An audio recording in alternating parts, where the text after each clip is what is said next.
When you travel by road in the West, you travel with a cohort of dust which streams up from your tires and rolls away in a disintegrating funnel. Defining the currents of air, your vehicle sets in motion, and the heat is unthinkable, no matter how widely the windows are open and the sweat streams off your body and into your socks. And if there are a number of people in the car, their body stenches mingle disagreeably.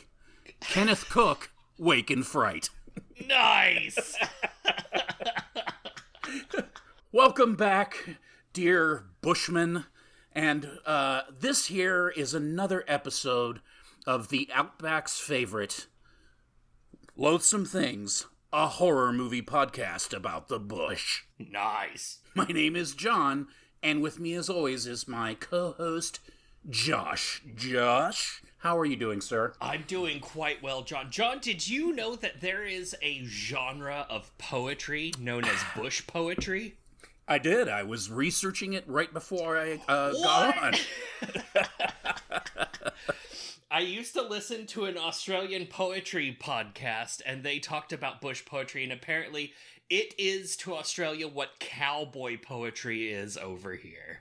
That makes sense, yeah. Yeah.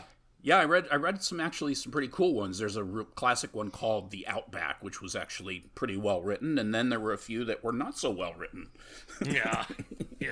Yeah, whenever you get a guy that's been baked in the sun, sometimes that'll help him get to the liminal poetic stage, and other times he's just gonna die. He's gonna wake up in the yabba. Oh no, not the yabba.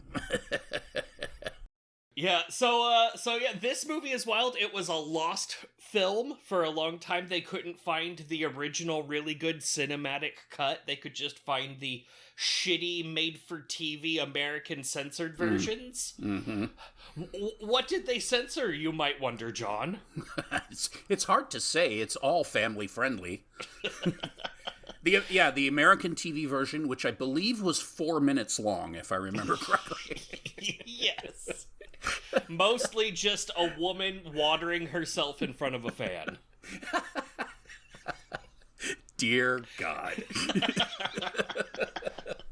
The director of this film, which, by the way, was shot in 1971, and I think it was released in 71, Ted Kotcheff, who isn't a Canadian, another Canadian. Yeah. And, who better to direct a film about the Outback, but he did a great job. He's also the director of First Blood and North Dallas 40. And Weekend at Bernie's? Oh my God, that's the same guy. Oh my God. Yep, and don't hold it against him. He topped off his career by being the executive producer for 286 episodes of Law and Order Special Victims Unit. Wow. So he's a lifer. Well, good for him. Oh yeah. Yeah, this guy has been directing since the 50s. Wow. Yeah. The script was written by what was described in the trivia on IMDb as an Anglo-Jamaican. Fantastic. Yeah. Just of course, in case you were worried. Was based on the book by Kenneth Cook. That was his first book. And like you said, the movie was lost for years. There was a final, the remaining only print that anyone has ever found that the editor, Anthony Buckley, hunted down. And apparently they were just about to destroy it, whoever had it. Yeah, it was 1 week away from getting scrapped. It predates Deliverance, which is a kind of similar toned movie about city people way out of their league by a year. And it's got the amazing Donald Pleasance in it. Incredible. He's fantastic in this. Does a great Aussie accent, much better than mine.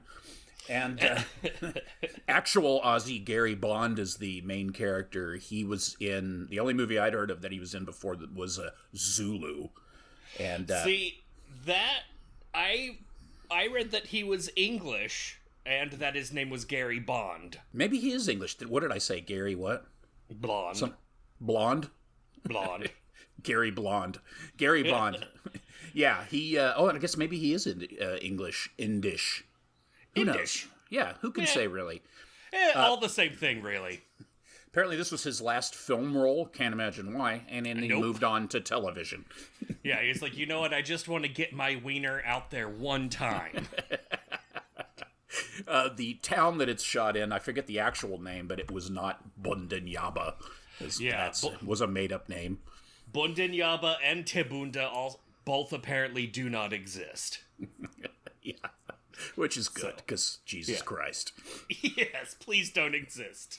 The verite element of this film is very, very overwhelming. It really has almost at times a found footage feel to it. It's extremely disturbing. I mean, I now I recognize how much of a horror film it is. I remember at the time, the first time I saw it, I was like, it's kind of a horror film. It's like, no, it's pretty much a straight up horror film in its own way. Yeah, I'm going to argue the opposite direction. I'm going to argue at the end, we'll probably cover it. I'm going to argue that it is not a horror film even in the slightest. Interesting. I could see that. I mean, that's cool. Nice. There are arguments to be made both ways. That's true. That's true. Let's go ahead and do a content warning. If you don't want to see animals, specifically anthropomorphic animals like kangaroos, or very specifically just kangaroos, horrifically mutilated for the sake of cinema, don't watch this movie, because that's the big spoiler. Spoiler alert. This movie includes a big segment where you're just watching actual footage of kangaroos being shot poorly, to the point that instead of just dying quickly, they are in fact suffering, dragging parts of their bodies behind them as they try to get away. Yeah, there's a producer's note at the end of the film that tries to justify the footage, which is actual footage of a government-sanctioned culling to try and control the population, but it looks pretty by the seat of its fucking pants. It's just a spotlight in the middle of nowhere, and just kangaroos, as you say, dragging their dead body parts around with them. It's really hard to watch. And if you think that might bother you, it will, and don't watch it. I struggled to get through that part a second time because I wanted to be able to report what I had seen accurately, but like the first time you're watching it through, you're like, oh wow, I wonder how they did these special effects. These practical effects look a little bit too real. That doesn't seem... And then you're like, oh no. Oh, what am I watching? Oh god. Yeah. So yeah, Ted's excuse for this, he's like, look, we didn't kill kangaroos for my movie. They were already going to do it. I overheard that they were going to go on a hunt, so we just went along. We definitely didn't pay these dudes or provide them with alcohol or in any way egg them on to more and more horrific brutality. We just followed them around with beer and cameras. And yeah, exactly. Everything was on the level and absolutely humane. Yeah. We asked the local Australian white people, and they were like, yeah, please do show how awesome this is. Yeah, I think there was, one Aboriginal person in the entire movie? Yeah. Two. There was two. That's right, yeah. This movie... Because the rest were rounded up and shot with a spotlight, basically. Jesus Christ. Yeah. There's like one guy on the train off by himself just trying to not get obliterated by a crowd of raging drunk white dudes. Wow. It's if you're the kind of person who's ever found himself at a bar and the bar is full of very macho white dudes drinking a lot, and you really just feel out of place in that environment, this movie is the epitome of that experience. Yeah. And I've had that experience many times, and I don't like it at all. Yeah, no, definitely, like, get me out of here. Which is why the first time you like, there's another fella there that seems to share your opinion of the whole thing, you lock on to that dude, like, hey, you buddy, you're all right, and oh boy, are you wrong. Oh, how wrong you are. Yeah. Wow. Just eat your steak in silence. Whew, jeez. Yeah, it's gonna be unlike an easy movie to talk about. There's plenty to talk about. I would recommend that if you are upset by animal violence, maybe don't watch the movie. Listen to us describe it first, but you basically already heard it. It's bad. Yeah. Also, rape. Rape is not if that makes you uncomfortable. Yeah, that's in this movie. Basically, if you're sensitive to that kind of stuff, just don't watch this movie. Yeah. I mean, really, like, no... It's pretty transgressive. Yeah, like, no joke. I mean, this is not going to be for everybody. And I mean, we're going to try to have fun talking about it, but, watching the scene with the kangaroos, and I had seen the movie already, so I knew, I couldn't watch it, I just was like, there's no reason for me to watch this again. I've already seen it. I'd glance at the screen and see something horrible, and it was just like, I can't. I gotta just, like... Yeah. I can't do that. And I understand, the situation. I understand that, although population control is not necessarily a natural thing, it's a way that people try to balance the scales because they create this environment where kangaroos breed out of control. And then they recognize that, that's a problem. So they do these cullings, but there's no reason for you to think that what is depicted in the film is really that much different from how these things actually go down. It's not a bunch of guys in, like, municipal suits and, like, government issued guns that are like, all right, now let's all go and make sure you only get your 10 roos. Like, yeah, it's just a fucking free for all. It's a massacre. Yeah. It's very upsetting. Yeah, and it does not hold back. I mean, it's a long section. It's a couple scenes worth, really. Yeah, and then you hear how, like, because they have kangaroo wrestling, and the way they did that was they found the angriest, oldest, sickest, like, sickliest kangaroo, and then they had two guys hang onto the kangaroo's tail while the actor actually wrestled the front of the kangaroo. Is that what they did? Yes! That's horrible. It's fucked up, dude. This movie is so fucked. Ted Kotcheff, famous vegetarian. So the point of this is to showcase the horrificness of masculinity in Australia, which is why you get a Canadian director and a British and American film crew to go over to Australia to make fun of how bad Australians are. And apparently it really hit home with Australians because they were very upset about this movie, probably because they recognized that it's a pretty accurate portrayal of the way men can be in these kinds of situations where, the social norms are gone and they're back to some sort of weird, just, creepy. But one of Nick Cave's favorite films, which I thought was interesting. Oh, so neat. There's one Australian who likes it. Yeah. I bet Mel Gibson thinks it's cool. Yeah, he probably does. Yeah. They just keep telling him, I think that Roo is a Jew. Oh, no. Did you say Kangaroo? Let's get him. Oh, my God. Oh, yeah. All right. So, with that, we're gonna kick it off. We're gonna dive into the Outback, which is what this movie was called on TV. That's right. Join us as we enter the bush. The movie opens on desolate Tabunda, where there is nothing but a schoolhouse, a train stop, and a bar/gas station/hotel. John Grant is leaving Tabunda for Sydney. He is the local school. He's the entire school. He's every teacher. The children file out of the class, and some of them are like, "Thank you, Mr. Grant." And then there's one guy that's like, "See you next year, mate." Come and have a beer.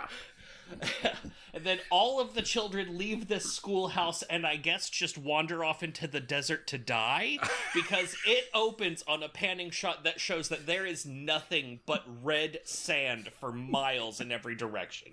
This is when they call it a two building town. It is literally a 2-building town. Yeah.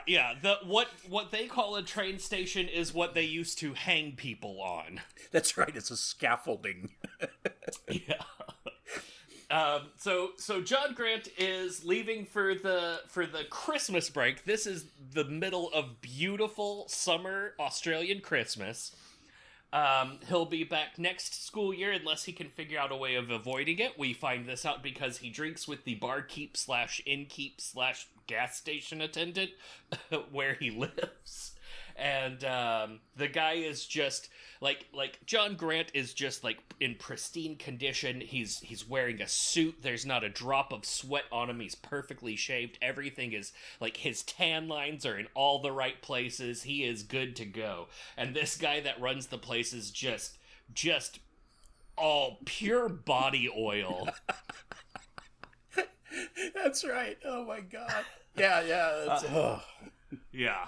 So he boards a train. He's planning to go to Sydney, but in order to get to Sydney, you first have to go to Bundiaba, which is the local town where he's gonna get in a plane that'll take him to Sydney. The train is full of drunk white guys and a single quiet Aborigine.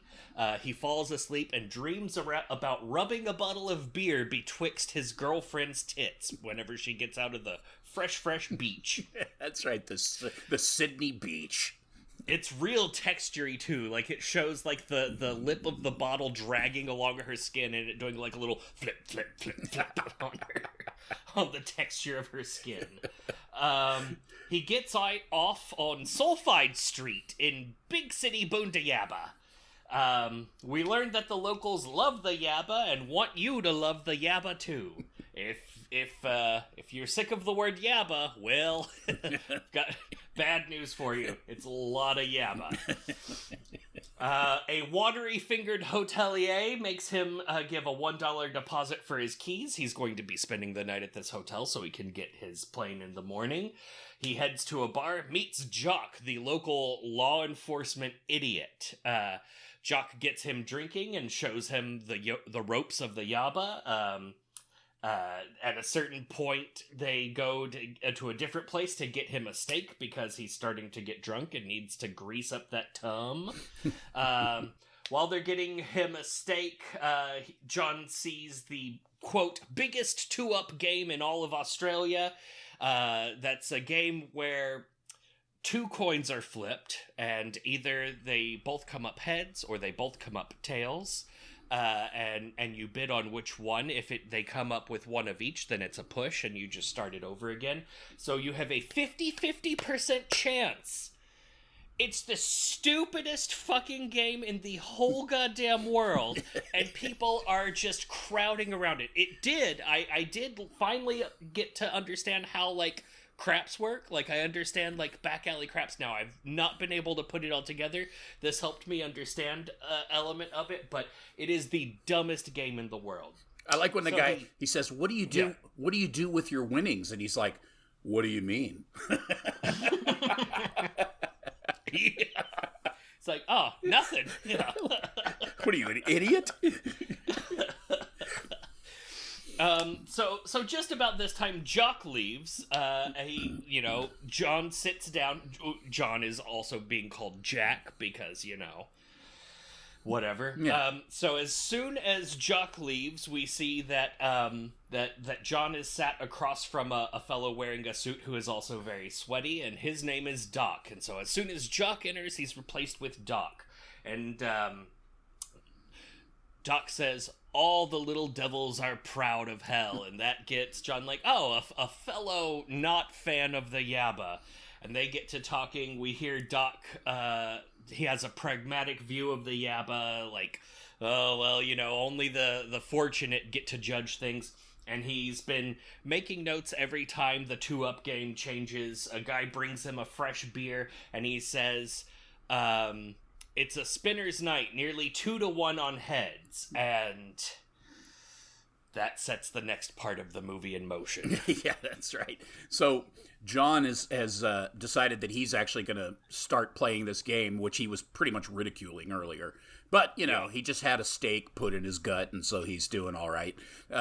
He joins the gambling, and not only does he join the gambling, he gets to be the guy who tosses the 2 coins off of the piece of wood or whatever the fuck it is. I don't know. Yeah.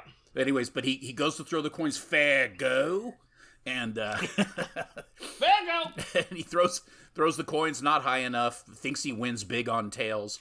Well, yeah, no, he wins there, doesn't he? He wins a bunch of money there, and he gets extremely. I think he ends up with like $400. That's right. He gets very excited. He runs off, takes his money, and runs off to his room to count his winnings, and. One more winning spin, and he doesn't have to teach anymore. He can buy out his weird indentured, bonded servitude that you get into to become a bush teacher, because apparently nobody likes it. So you lose your money if you leave. So you have to put down a deposit on your job. That's fucked up. I can see why. So he only needs a certain amount of money. Basically to make up the 1,000, and then he doesn't have to teach anymore. So he goes back like an idiot and immediately loses 400 on the next spin, and that's all the cash that he has. So he goes and cashes a check for 290 Australian dollars, bets on heads. He wants to bet on tails because tails is his winning thing, but you can't do heads when you're the coin flipper. So then he's now is betting on heads after it. Whatever. It's a stupid game. Yeah. So he bets on heads. The worst game. Yeah. He loses all of his money. So he is literally broke. He has nothing.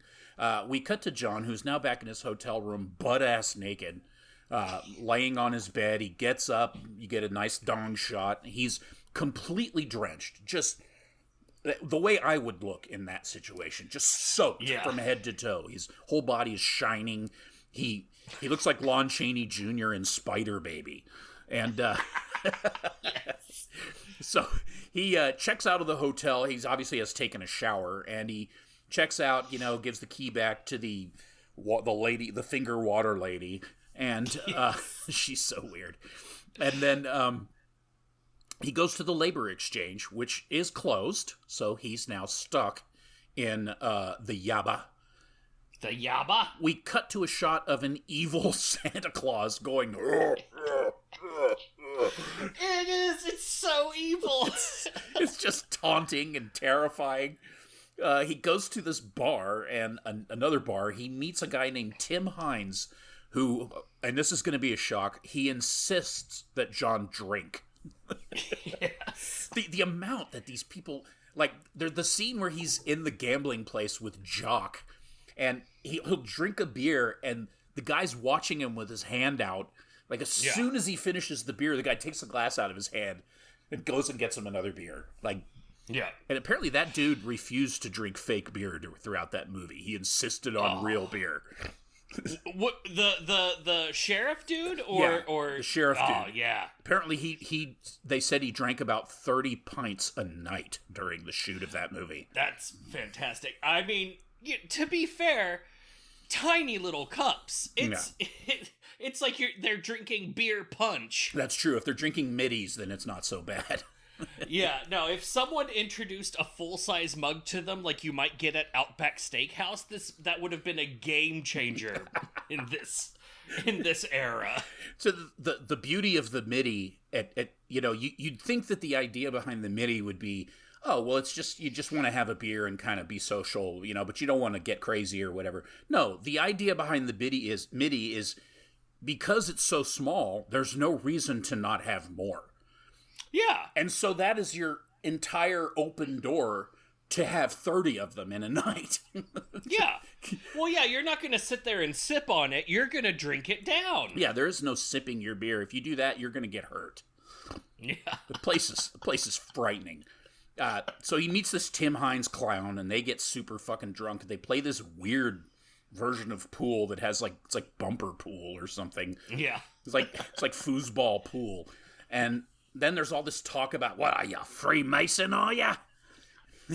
Like, okay. And then they go to Tim's place for lunch. Tim has a nice house, and yes, he does. Tim's off. I guess he's off pinching a link or something because he's gone for quite a while. And John steals a cigarette and meets Heinz's daughter, Jeanette, who is a little strange looking, but that's okay. And she's not real impressed with her dad's lifestyle.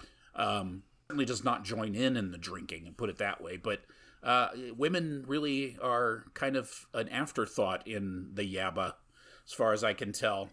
From what I can pick up, I think Jeanette is dead inside. Yes, I think so. Her mode of communication is rape. God, this fucking movie. Jesus Christ.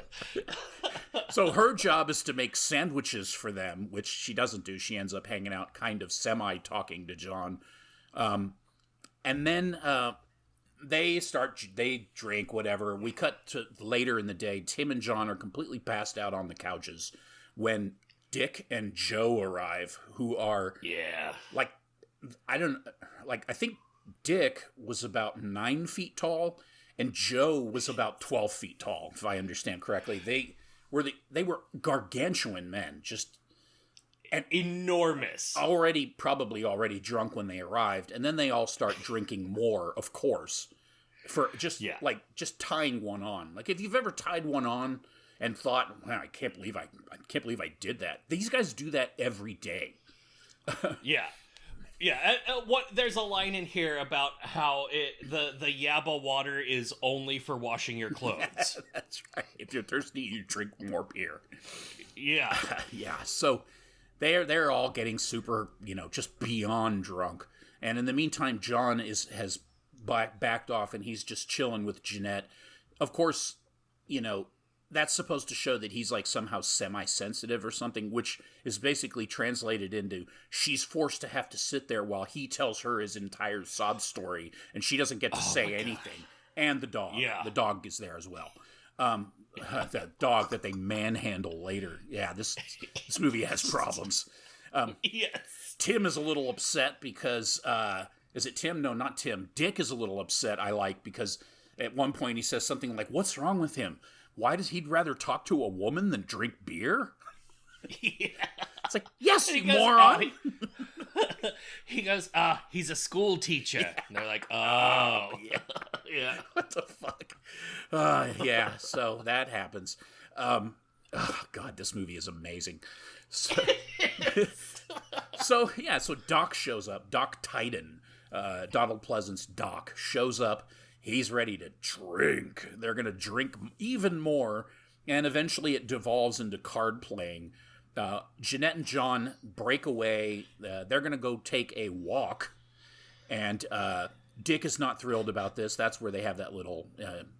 I think there's another little interaction about it. He's like looking out the window, kind of like, And then they walk out into like the filthy, dusty bush, and she lays on her back and just starts making these horrible, heavy breathing, moaning sounds.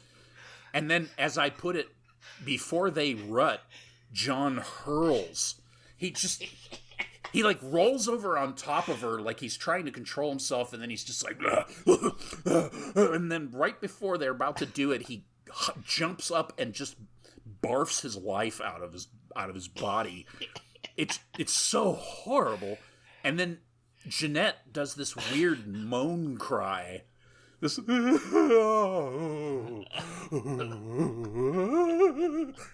then she gets up and helps him and wipes the puke off his chin. Yeah. She has a convenient puke napkin in her dusty what I can only imagine is a dress specifically designed to fuck in dust. Yes, that's exactly what it is. It's a dust fucker. Yeah.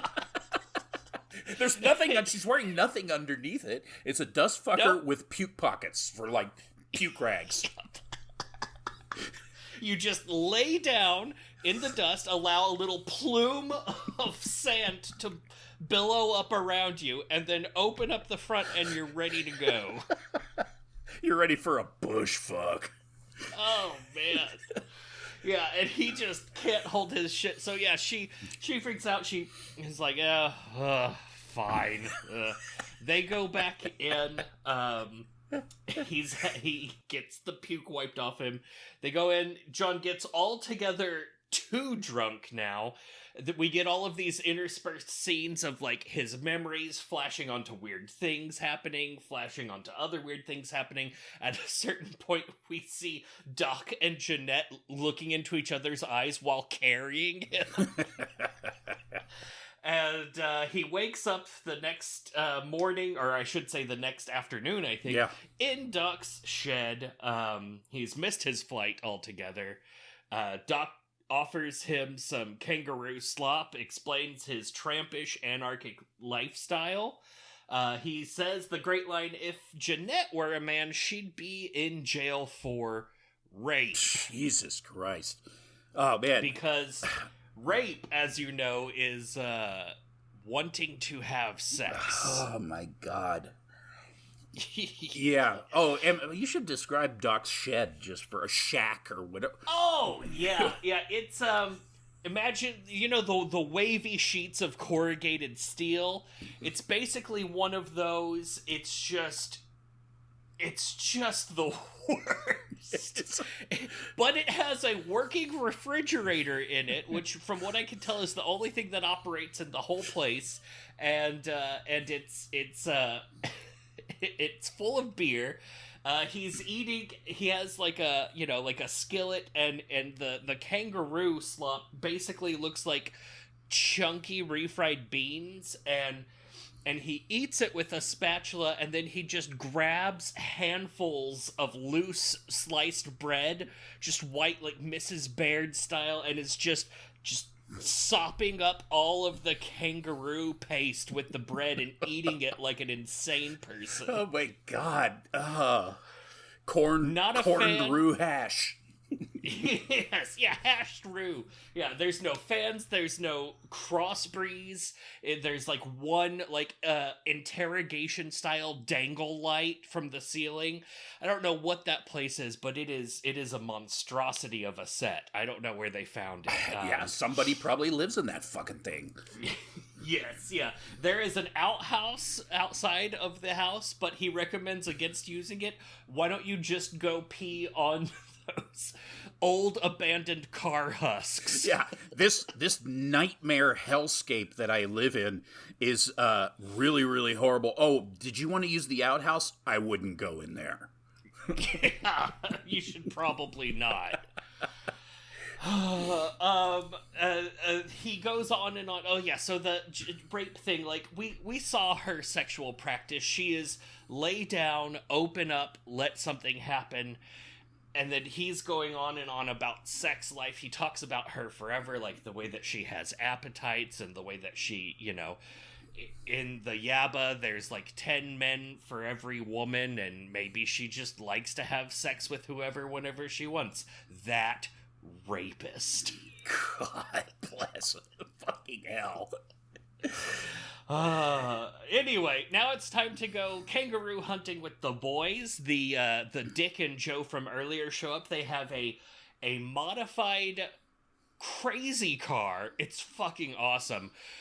Or it started as an awesome car. They like ripped the top off of it. They attached a spotlight to the top, and the back is just a wooden carpentry hammered together like dumpster for them to throw kangaroo bits in. Good Lord, it's a Rubin. It is. It's a Rubicon. Whoa. That's a terrible joke. So hunting kangaroos starts with letting the dog out to run one down. Lots of drinking. And hitting kangaroos with your car. They hit a kangaroo with their car and go up to it. And we see Duck go up to it with a knife and cut its testicles off and then just plop them right on into his pocket, because it turns out that Duck likes to eat the testicles of kangaroo. Best bit of the roo, they say. And so now we know the nature of that kangaroo slop from earlier. It's nard hash. Yes. That done, it's time to go drinking, which they do in expert style. They have all kinds of stuff about drinking and more shooting, of course, lots of shooting. Then, after copious amounts of extra beer and whiskey is had, it is now time to go kangaroo hunting at night. This is the big scene. They've got the spotlight. It's just horrific what is shown on screen.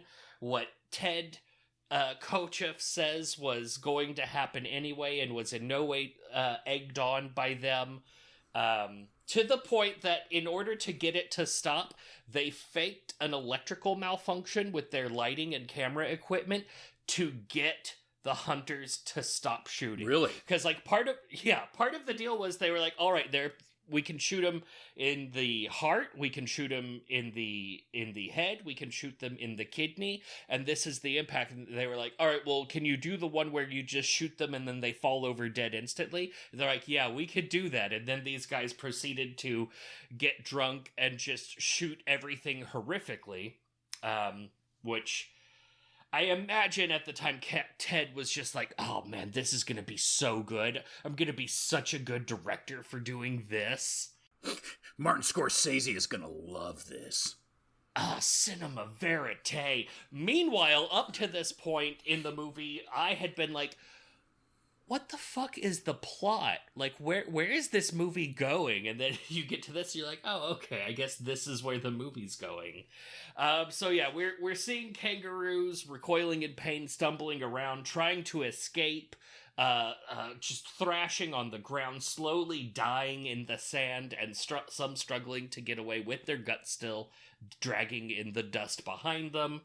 We even get like a close-up on a kangaroo forepaw to show how much it looks like a human hand. Yeah, that was rough. Then it's time for the actual kangaroo wrestling footage where they held a sick elderly kangaroo's tail while the biggest Australian motherfucker in existence goes up and tugs on its neck and hits it with a hat over and over again.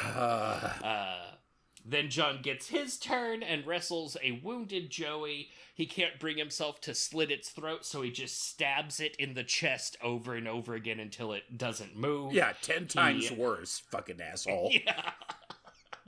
He drags the body back to the car while obviously not feeling entirely okay. The boys are proud of him. He keeps drinking, and the camera focuses on a pile of severed kangaroo upper torsos left in the dust, which is probably one of the most nightmarish visuals I've ever seen in my entire life. It's legitimately horrible. Yeah, they cut them all off at the rib cage because the bottom half is apparently where all of the good meat is. So there's just these upper, like, rib cage and up kangaroo torsos sticking up out of the sand like a prop, but then some of them you can, like, see down and like, oh, that's the most fucked up thing. Yeah, they're finger puppets. Yeah, Jesus. Like they're gonna boxing match a nun. My God. It's incredible the depths to which humanity can sink. Yes. You know, the things that people will do that people will do for pleasure, I guess. Jesus, it's horrible. It's, yeah. So anyways, the gang returns to something that vaguely resembles civilization. This sort of weird beer hut bar shack in the middle of bar. Yeah, it's like a house bar, basically. It's literally that. Yeah, it's just a weird house that some guy lives in who just happens to have a huge bar. So to herald their arrival, they pelt the place with trash and just completely bombard the place, and then get into like some shadow boxing and then some wrestling, and then it gets more physical, and then John punches Joe the giant, and then Joe gets mad, so he fucking maligns John, and then they fall to the dust and they're rolling around, wrestle fighting. Doc goes apeshit and starts flipping tables over and smashing windows with a chair and just generally being an ass. And then the owner comes out, and who apparently just noticed? I don't really understand, but Yeah. what the hell's going on out here?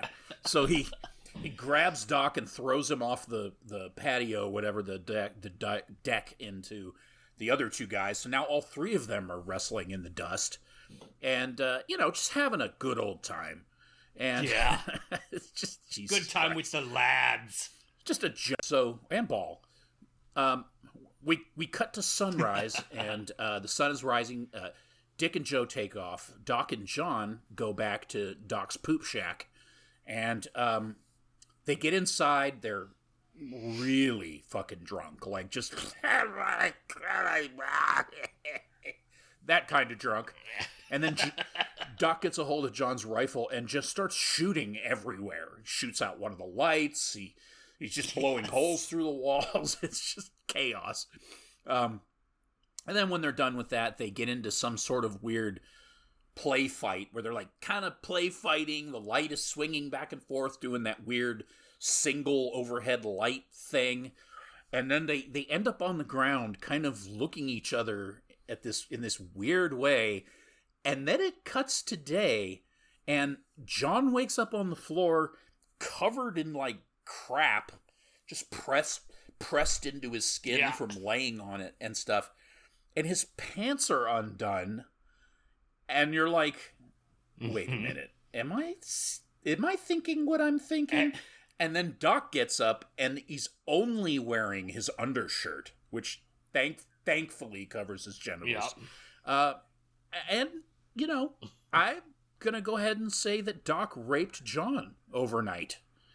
I don't know if it was rape or if they just, like, fucked. Because the last thing that we saw before it faded to black was the two of them wrestling on the floor, looking into each other's eyes. Yeah. And then they wake up on the floor, basically spooning. That's true. That's true. John's pants are down, and Doc has like some extra textury glisten on his chest, if you'll notice. Can you imagine waking up after that? Oh man, You're on the gotta smell so good. You're on the floor in a shed with no air conditioning, where it's over 100 degrees for like 9 months of the year, with a guy whose idea of showering is a barrel of water that he lets over his head a little bit every once in a while. You and that guy just fucked each other in the ass. That's not a good time. So yeah, he wants to feed you some kangaroo testicles before you go. Wow. So yeah, he gets up. Wow. It turns out that Doc tells John that Dick and Joe gifted him the .22 rifle, which great, thanks. So he leaves, stumbles into town, where most people look sober, except he's just filthy. He's got blood on his sleeve. He's disgusting. He stumbles into town. He's got a suitcase in one hand and a .22 rifle in the other. He goes to a pub, of course, and Jock is there, who buys him more beers. Yes. And then decides he's going to search his suitcase. What's in the suitcase? Or whatever. Yeah. And he's like, oh, just clothes and books. So he opens it up and, there's books right on the top. And he's like, you're right, it's all books. Not that I didn't believe you. Or whatever the fuck. I don't know what that was about. That was strange. Yeah. So I guess because he's a teacher, they don't trust him. So, yeah, that was, okay. So great. John grabs all his shit and bails out of that place. Probably a good call. But what does he do? He goes out into the fucking bush and takes all his books out and just throws them in the desert. Because he clearly doesn't need those anymore. Hitches a ride out into the middle of the fucking bush and then just gets out. In the middle of nowhere, and they have one of those shots where like the heat is rising off the desert and you see his kind of like his silhouette walking down the side the road, like just dying. And then it cuts to him. It's a night shot. He shoots a rabbit, and then he's sitting against some rock outcropping eating the rabbit over like this twig fire that he's made. Yeah. It's really not a great plan. The next day he gets another ride and ends up at this place called the Silverton Hotel, which is on Silverton Road, whatever the fuck that is. the driver offers him a drink, the driver who has one tooth. And he turns it down, and the guy's pissed. Like, oh, he's so mad. He's like, what? What's wrong with you? You won't drink with me. John has this little tirade where he's like, like, well, you can fuck each other in the ass, but if you turn down a beer or whatever. Yeah, exactly. I love how upset that guy gets. He's like, wow, why? I like his resolution, the driver, that clearly it's because John is insane. That's why he doesn't want to drink with the one-tooth wonder. So, wow, that's something. So, John goes, of course there's a bar. He goes to the bar, and there's a bunch of people drinking.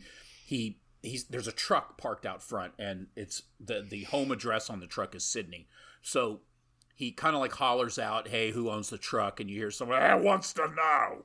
And so he goes over and runs into the guy's like really skinny dude hanging out with an Aboriginal dude. And he tries to like orchestrate some sort of, he wants to get a ride back to Sydney, but he says the city. All he has is $1, and the guy's like, well, $2 will do it. And he's like, well, I only have $1. Well, that's all right. $2 will be fine. And he's like, okay, I don't have $2. I only have $1. $2 will be perfect. So he trades him his .22 rifle for a ride. So the guy has him right in the back, and they ride. And then the truck stops. He lets the guy lets John out. John gets out. Back in Yaba. Back in the Yaba. We've returned to the Yaba. And he's like, I thought you were taking me to Sydney. And the guy's like, you said the city. Yaba's a city. It's totally brutal. Yeah. So then John has a horrible. No, he gives him the rifle back. He's like, right. Fine, you can have the rifle back because satisfaction guaranteed. Here's a refund. Like he really wants the rifle back.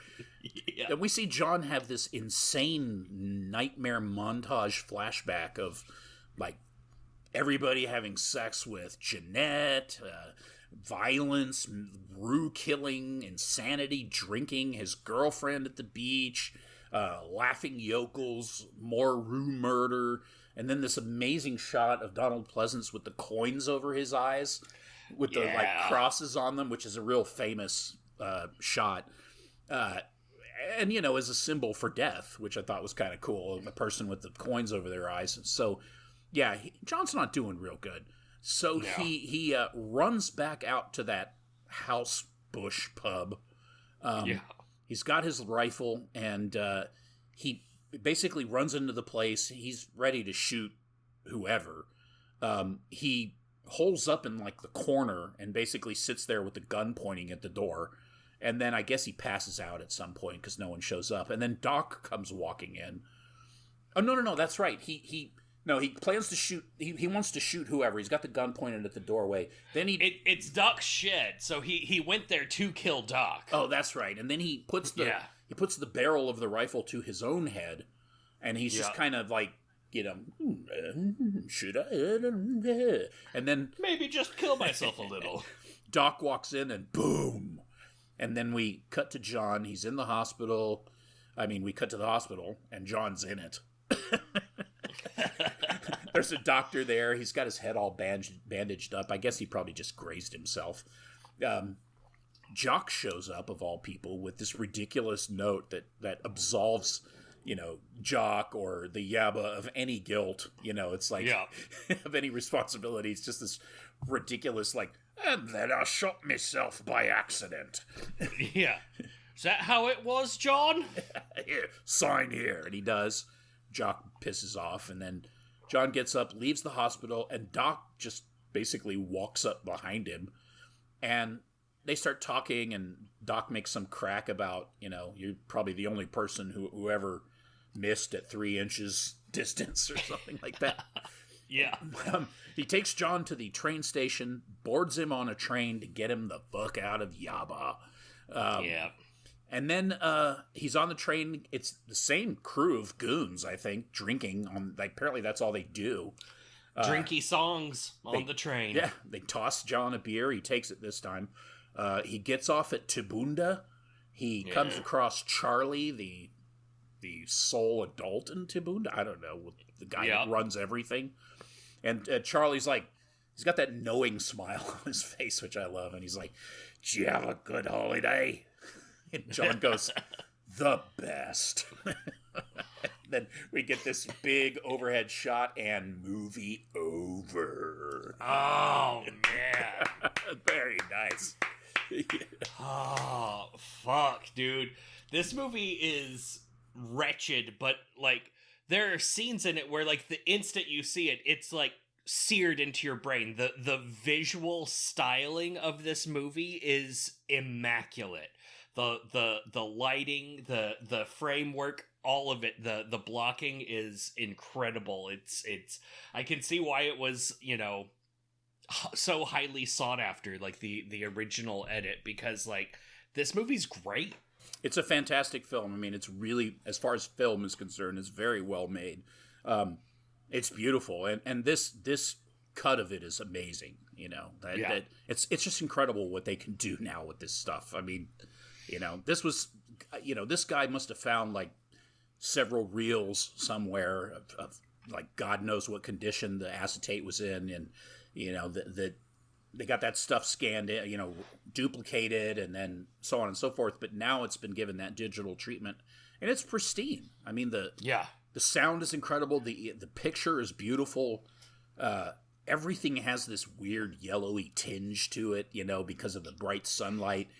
Even his suit is yellow. I mean, it's just incredibly well made. But man, is it daunting. yeah, it really is. So, like, one of the big topics that I think that it's possibly tackling is, it's, you know, we're coming back to it, but toxic masculinity, because this is just constantly men trying to one-up each other, trying to impress each other, trying to see if the other men around them are impressed with them. We didn't mention it, but there's a scene where Doc is doing a headstand and drinking beer while upside down and explaining the science of it to the other people who are making weird Perry Mason jokes, and just it all throughout it. It's just all one-upsmanship and bro feelings, and it's just you can see it, like whenever he has to go fight the Joey, he's just like, "Oh, I can't believe this. Why?"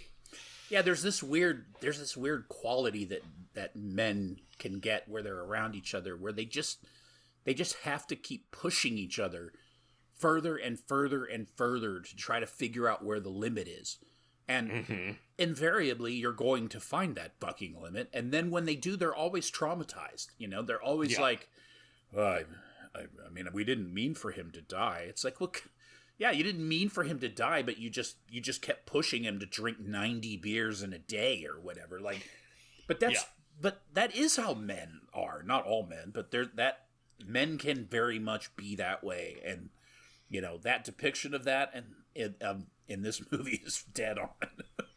Yeah. These are the kind of men that, like, if you have done something before and then you're gonna do it for the first time, they're gonna call it popping your cherry. That's right. I mean, God, the amount of beer that they drink is just unreal. Yeah.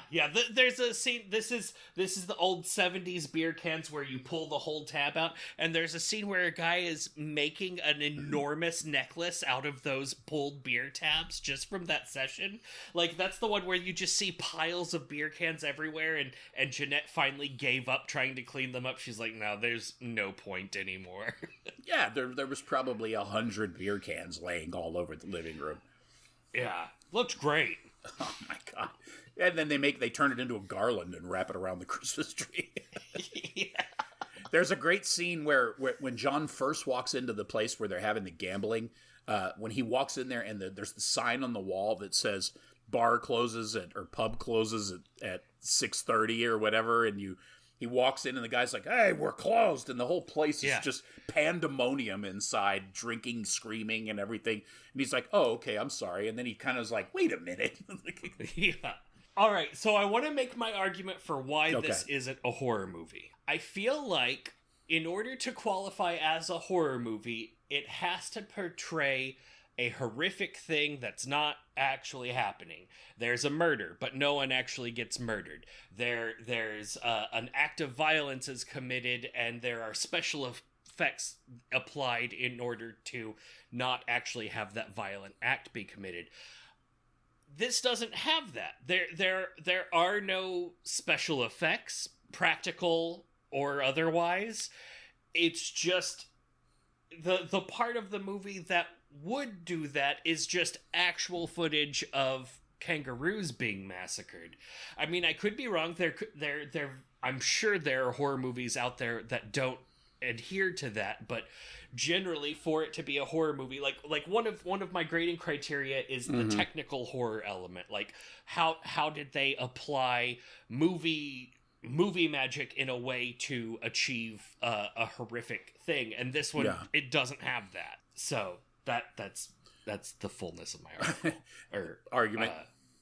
Argument. Thank you. No, I mean you're absolutely right in that. I mean there are no effects in this movie at all. It's pretty natural, as far as the way it's been shot. Obviously, there's scenes where you can tell they brought lights in because the lighting is extremely harsh. But but beyond that, I mean, it's just get a boom mic and just cut everybody loose.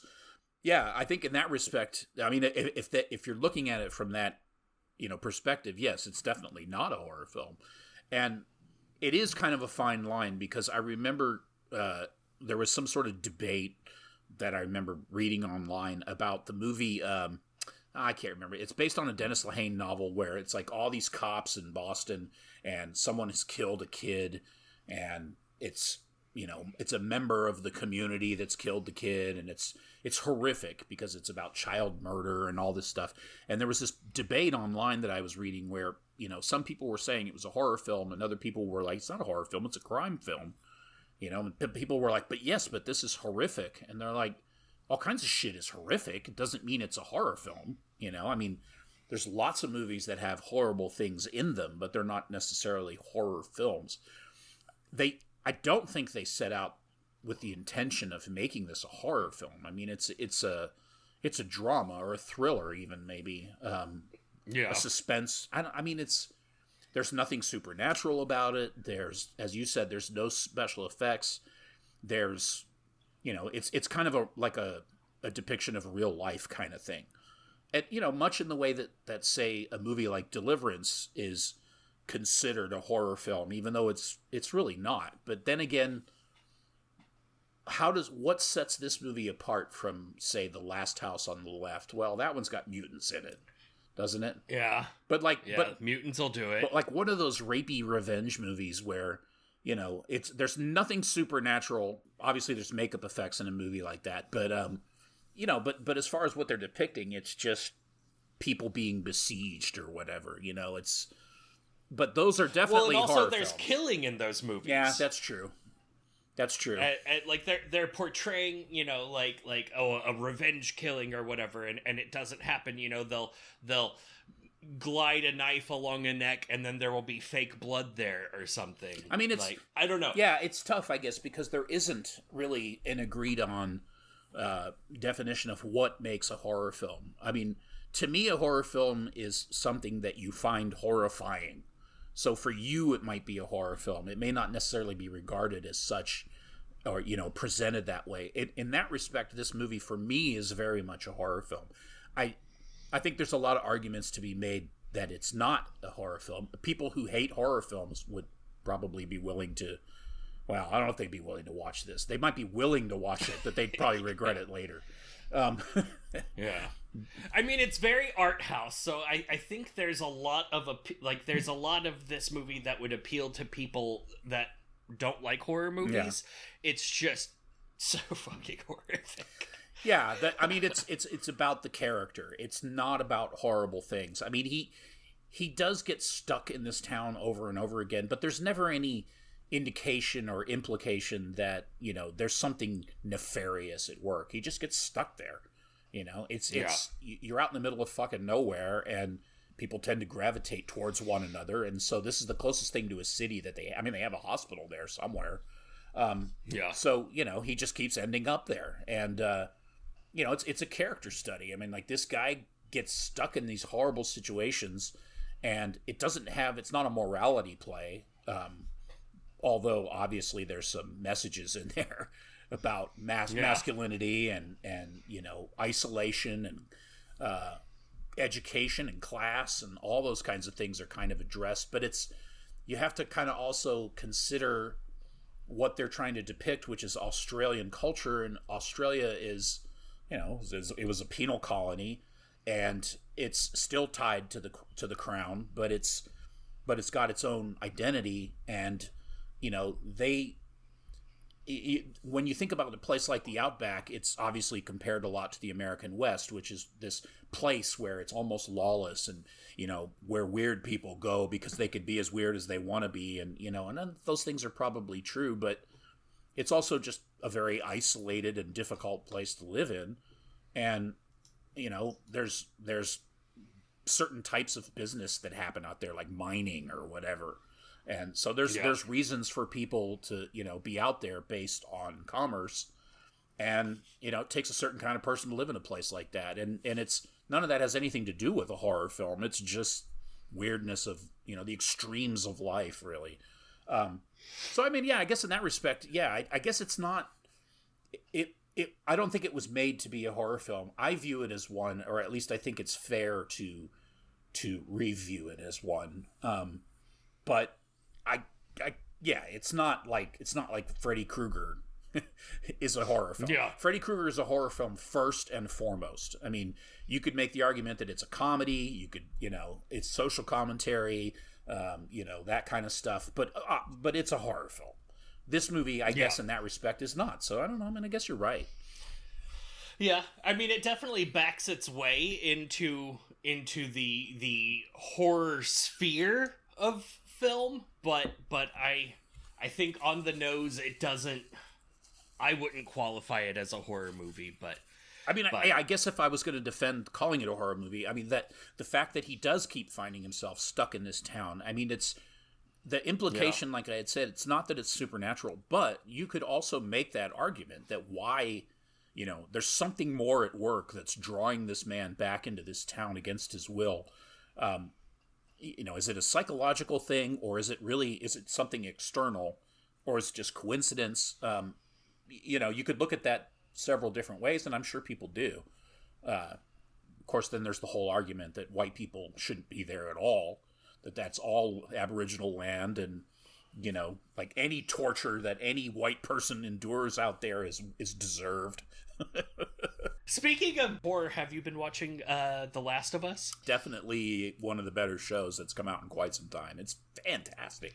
It's really good. I was not looking forward to it. Yeah. I figured it was just going to be more Walking Dead. Yeah. But then it was good. Mm-hmm. It was like, fuck yeah, this is awesome. Yeah, my daughter sold me on it. She's like, I really want to watch it. So I was like, all right, well, I'll watch it with her because she wants to watch it. And, wow, this is just like the game. First of all, like the first episode for sure was basically the game. I mean, it's crazy. It feels, there's a lot of nods to the video game, which they did on purpose, but it's also very much a TV show that you don't have to know anything about the game to watch the show and totally appreciate it. And it's good. It's really well done. It's well acted. They have good people. The effects are awesome. Looking forward to see where it goes. Yeah, I'm thumbs up on it all the way around. Apparently, it's 2/3 of the way through the season. Yeah, I think there's 9 total or that. Yeah, we're at 6 out of 9. Yeah. I don't know. Any other horror stuff you saw? Oh, well, let's do our ratings first, I guess, huh?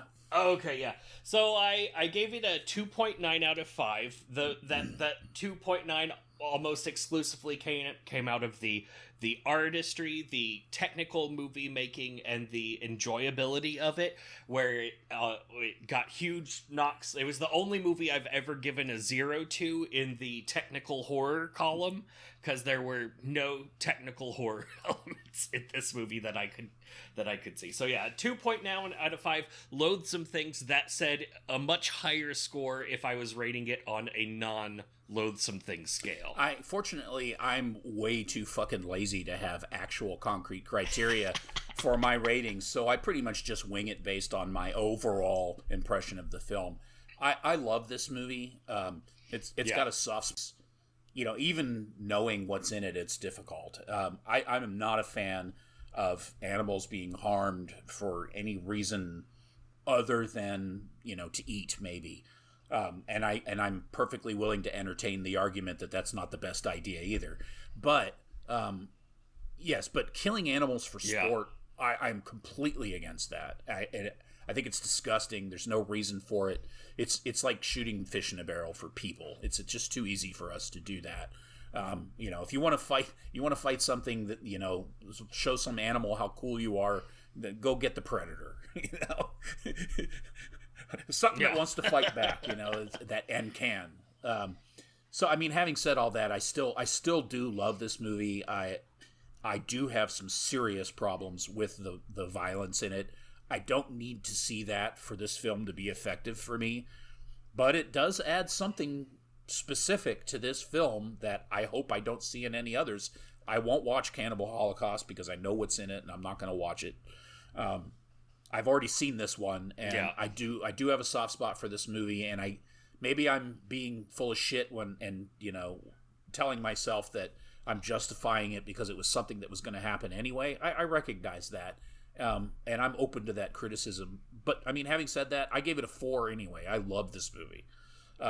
As far as the performances and the depth of what they're depicting, the 70s was an amazing time for film. I mean, modern cinema really came into its own in the 70s. I mean, it was probably born with Citizen Kane, but it really exploded in the 70s where, you had just all kinds of movies that were, deeply transgressive at the time and still hold out as being transgressive movies like this.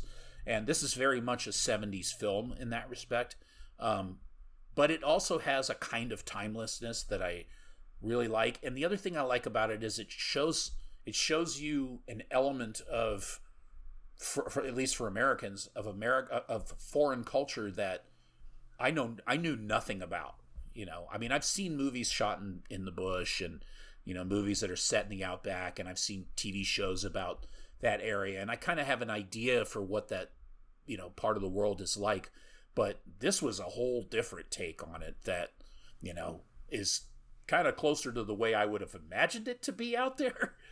Like I'm in no rush to go out there because I just know I'm going to be taken on some fucking kangaroo hunt, and I don't want to do that. And they might as well just shoot me because I'm not going to take part in that, like that's how I feel about it. But yeah, I gave it a 4. I love this movie. It's difficult though. Yeah, it's a challenge. So that's a 6.9 out of 10. It's Is it the widest that we've ever?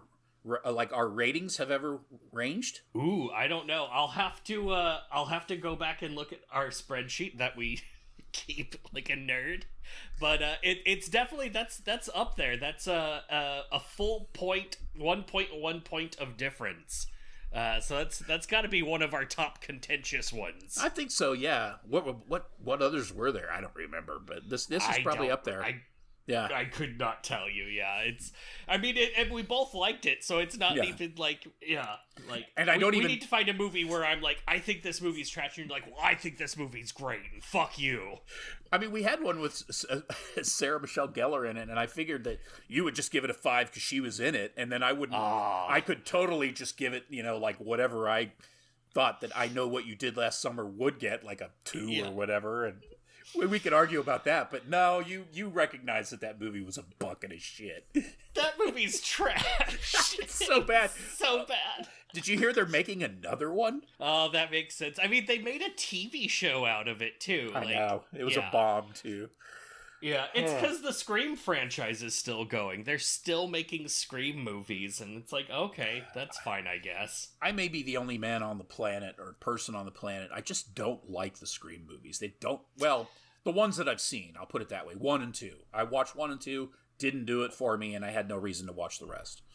Yeah, I watched a more recent one, the one that was new last summer, and it was Jenna okay. Ortega, that one? No, I think it was maybe, I don't know. At the time, I didn't know who Jenna Ortega was, so if she was in there, I just don't remember. But it was the one where they finally killed off fucking Courtney Cox's husband. Oh, whatever. David Arquette. David Arquette, that's right. Yeah. Yeah. John Lair Arquette. John Lair Arquette. That's right. Yeah. But yeah, it was okay. But let's see, other things. So I watched The Strays on Netflix, which was fucking awesome. Is it? I was very surprised. I wasn't expecting that movie to be as fraught with peril and awesomeness. They just added it, right? I forget what it is, though. So it's about this woman who she's a black woman. Her husband's white. Their children are mixed race, and they're in a very white community. She's like an important mom at a private school, and then all of a sudden, like one day, her daughter comes home and she's got cornrows, and her son has been hanging out with the black janitor, and she starts getting like really, really like obsessed with these black people that are showing up around her children, and then it just all kind of blows up and turns into this whole thing, and the ending is amazing. Oh, wow. Oh, I'm going to watch that today. That's awesome. Yeah, it's fucking good. Yeah. Wow. Also, I watched Infinity Pool. Have you seen it? No, I need to. It's very good. It's Did you like it better than Possessor? Oh, wow. What a question. It's such a different film from Possessor. I would say I liked Possessor more purely than I did this one, but this one you're not supposed to enjoy it as much. Like they made Mia Goth as sexually horrific and unlovely to look at as possible in certain scenes. Like you're gonna see the most uncomfortable tuggy sequence you've ever seen in your life, and also just her like on the hood of a car screaming and making herself as ugly as possible, and it is incredible. And then the movie ends with a bunch of Brandon Cronenberg imposter syndrome self-meta commentary. Wow, that's amazing. It's really fucking cool. Who was it that sold me on it? Like, I knew it was going to be good. I've had friends tell me it was good, and I know I was going to watch it anyway. I mean, I didn't need anybody to tell me. But then, was it Vanessa McKee? That's Lucky McKee's sister. I think that's his wife. Name. Is it his wife? I think so. Is that what it is? Yeah. Okay. She's an artist, and she's a visual artist, and she's really good. And she had mentioned that because like her movie recommendations tend to be pretty good, and she recommended it, and I was like, okay, I know it's going to be good then. But anyways, yeah, now that you're recommending, I'm like, okay, because I know, I know where you're coming from when you're describing movies, obviously. Yeah. So it's like, okay, this is going to be good. Yeah. Oh man, that's good. Did you see anything else? No, that's really been it. I will say, when you watch Infinity Pool, just recognize that at a certain point, you might start rolling your eyes and be like, oh, okay, this, but that's supposed to be part of the experience. Nice. I like it. What about you? What's new with you in your viewing world? I haven't finished it, but I've been watching the movie Nocebo on Shudder with Eva Green, and Mark Strong plays her husband, and then there's it's like a joint British/Filipino production. Nice. She's a fashion designer and lives with her husband. They have money. They have a daughter who's really annoying. And this woman shows up, a Filipino woman who's tiny. She's like 5 foot tall. And she's like, hello, Christine. I am your new housekeeper that you had advertised for that she never advertised for. Nice. But the woman is probably suffering from, I guess she's suffering from Lyme disease because she had been bitten, she got it from a tick. So she has memory issues, and so when this woman shows up at her door, she's kind of like, oh, I guess I did. Yes, that's right, I did. But she has no memory of it. Yeah. Well, the woman is like some sort of, like a bruja, like a curandera or something. So she has magical powers and obviously has some nefarious intentions with the family. And I'm about 2/3 of the way through, and so far it's really good. I really enjoy it. That was really good. I'm part of the Amazon preview thing where they So every once in a while, they'll send you like early, like the first episode of a new show, and you can like give them your commentary and stuff, and they'll cool. Yeah, and of course you have to sign an NDA, so I can't say what it is. Yeah, but or at least I can't talk about what's in it. But I'm just gonna say I saw the first season of that show. It's on Amazon Prime, and it was okay. But this first episode of the second season, it's kind of like American Horror Story in that it's an anthology series. The show is called Them. The first season is about an African American family that moves to Los Angeles in like the early 60s or something like that. And of course, everybody in the neighborhood is ragingly racist. And there's some sort of weird supernatural subtext. I didn't finish the season because I didn't really get into it too much. Yeah. And then I got sent this preview is the first episode for the second season. And all I'll say, so that I don't get sued, is it's fucking great. Oh, very cool. It's one of the best single episodes of television, particularly in horror, that I've seen ever. It's really good. Yeah, nice. I'm like, man, what? I don't know what they changed, but because it's the same screenwriter and everything, but man, it is great.